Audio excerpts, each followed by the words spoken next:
Our guest today is James Bell. Now, James Bell has an executive role at Wesley LifeForce. I'm delighted, James, to welcome you onto the show. Thanks, Keith. We saw a short piece there of a memorial service, and that was, of course, in Sydney, in a part of the Opera House there. What other services do we hold? Yeah, so each year we host services all around the country, including in Darwin, Adelaide, Brisbane, Newcastle and Sydney. And then, of course, one which partners with our annual LifeForce conference. Yeah. Which this year is going to be down in Tassie, isn't it? Yeah, in Hobart. So that'll be hosted for about a week in October. Yeah. What are some of the other services? So that's a public focus, is it like? What other services do we actually offer?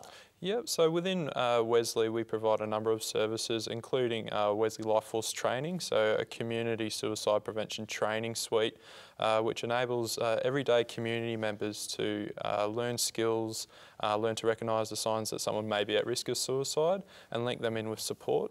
We also have a national community development program called Wesley LifeForce Networks, and that's really about engaging, educating and empowering local communities to tackle suicide at the local level. And then also we have our Lifeline service based in Sydney, so across Sydney and Sutherland, taking around about 40,000 calls a year. How many of these networks? Just remind me of the number. Yeah, it's just reached over 100 now, yeah. And it's in every state and territory that we have networks. And we're hoping to go to 104, aren't we? So it's just a few more yet. Yeah, by June this year we should have around about 112, 113 community suicide prevention networks. Yeah. Now, when you run these training events, they're half day and day. Yeah. What happens at those? Yeah, really it's about educating communities around suicide within the Australian context. So looking at different information around how people are impacted by suicide, what are some of the risk and protective factors, but it's also providing people with a strategy to support people to access help. So it's really about empowering local communities to really have those skills. So people can find out about this by going on to our website? Yeah, absolutely. So going on the Wesley Mission website and looking under Wesley LifeForce training, and they're able to register for those training workshops. Now the important question for many people is, do they have to pay for this, or is it? No, we have federal funding, so people are able to access some of the workshops for free, a majority of the workshops for free, and they're open to people from 18 years and up, but certainly if there is a need around young people, we'd just be working with that person and that individual and family around how we can best support them. What drew you to this sort of work? Yeah, so I'm a son of a Vietnam veteran, and growing up I really saw the impact of mental health on his well-being, my father, and within that it really drew me a passion to help others through the profession of social work, and now really much in the suicide prevention sector. And do you think many people that went through experiences such as, experiences in Phnom Penh and all these places over the years, did that impact them in real ways that carried on afterwards? Yeah, certainly. I think I suppose now in contemporary society, there's a real understanding around what some of the experiences of deployed soldiers are when on call. But there wasn't then. No, not back in the 70s and the 80s, unfortunately. It was a different world. Yeah.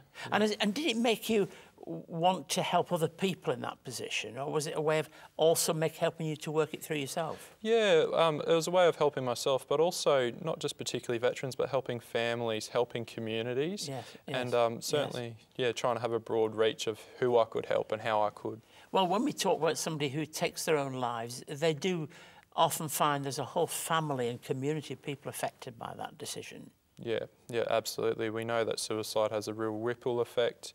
It not only affects the families bereaved, but it really has a long-lasting impact on friends, on work colleagues, and the community more generally. How does faith and hope help you in your work? Yeah, I suppose for me, faith and hope, it's really about trying to do the most for people.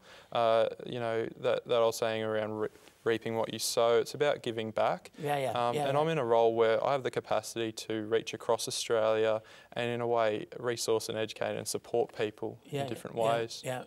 So that's really what my journey is. And if people want to know more about this whole subject, what can they do? Yep, so they could check out Wesley Mission's Wesley LifeForce website. There's also Every Mind have a website with a number of different facts and figures around suicide within Australia. And yeah, simply just call us and we can provide more information. And just to close, we want to say that we're doing this, but many others are, and we try to work together, don't we, with people across the agencies? Absolutely. It's all about partnership, and through partnership, we're able to make resources go further. So, and let me say to those of you sharing with us at home, this is a really serious issue that many people are having to face in Australia today. So I'm grateful to James for coming in and sharing something of the work that he does through our Wesley LifeForce work and the training days and the networks and the many things that they do. James, if someone was listening to our conversation was thinking about attending one of the workshops, what would you say to them? I'd encourage them to attend and not be afraid.